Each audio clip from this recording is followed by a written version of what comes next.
Yang Muhammad Permatang Pau. Terima kasih Ketua. Saya sama-sama untuk memberikan sokongan terhadap usul yang dikemukakan. Isu Islamofobia ini isu yang nampak berkembang kerana kedangkalan ilmu dan kejahilan termasuk di dunia barat, sehingga cenderung menyatakan bahawa setiap kenyataan yang menghina agama atau Nabi itu dipertahankan atas landasan kebebasan undang-undang. Yang Muhammad Kubang Krian menyebut beberapa undang-undang yang sedia ada di Eropah, termasuk Holocaust denial yang pernah digunakan untuk menahan pemikir ulung Perancis Roger Garaudi,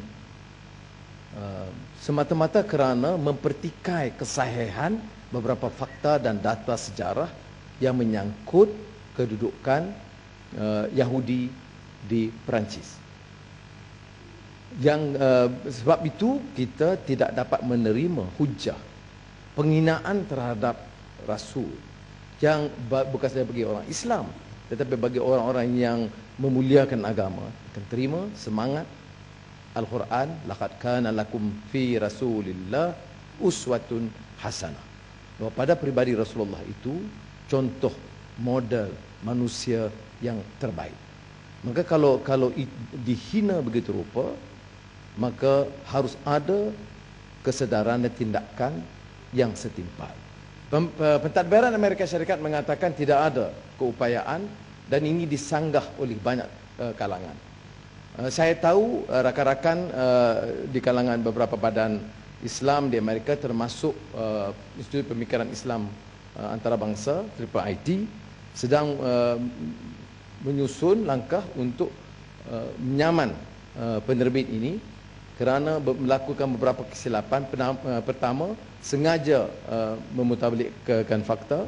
Kedua, menipu pelakon-pelakon yang terlibat di dalamnya.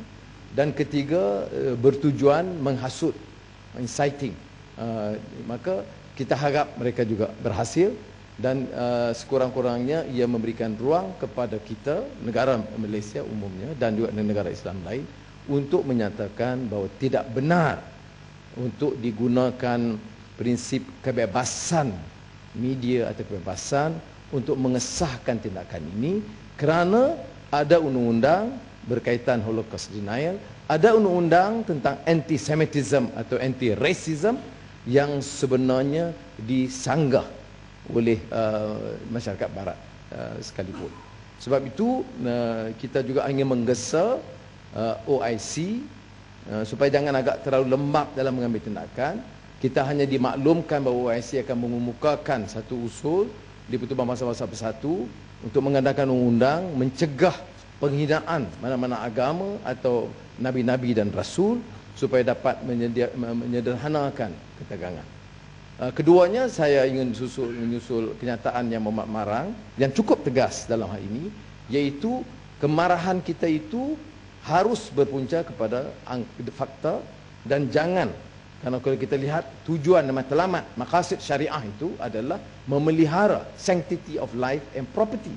Maka kalau kita tujukan kepada pembuat filem dan negara yang seorang melindungi, kita wajar mengkritik, tetapi tidak boleh melakukan kerusakan harta benda seperti yang berlaku skala duka citanya yang berlaku di Pakistan. Kerana itu pada hemat ulama sarjana adalah bertentangan dengan matlamat mempertahankan kebenaran dan syariat itu sendiri. Syekh Dr. Yusuf Qardawi juga menegaskan hal yang sama, bahawa dalam kes janganlah isu ini janganlah permainkan. Awak tak faham, diam sudah. Sri Gading, ini bukan main-main. Kalau nak bangun. Saya tak pernah, saya tidak mau persendakan Syekh. Ya, tak pernah yang yang sebut nombor saya pasal apa? Sindir awak, Tak sindir. ada, saya tak sindir. Itu tak apa. Okey. Saya tak sindir. Jangan salah sangka, jangan salah Tak, sebab saya tengok perangai saya macam tak, tu. tak ada, saya tak. Dia suka menjerit daripada luar. Biar kita Tak tanya ada, semua tak ada, nafi. saya tak berjerit pun. Tanya nafi. Soal 3 bilion macam tu, semua macam tu. Jadi soal ni saya tengok kenyataan Syekh Qardawi setelah serangan terhadap kedutaan Libya yang menyatakan tanggungjawab umat Islam memelihara perjanjian, dan di antara perjanjian adalah hak dan kebebasan dan keamanan, keselamatan mana-mana negara yang terlibat dalam perjanjian itu. Itu sebabnya maka saya menyokong apa yang disebut oleh Yang Berhormat Marang, dan ini dalam proses pendidikan awam kepada masyarakat Islam dan bukan Islam penting supaya hal begini saya percaya akan berlaku lagi. Danish Cartouche sebelum ini, selepas ini Perancis, kartun Perancis yang juga digembar-gemborkan dan dibesarkan. Maka tindakan kita harus tegas tapi harus timpal dengan maksud undang-undang. Terima kasih.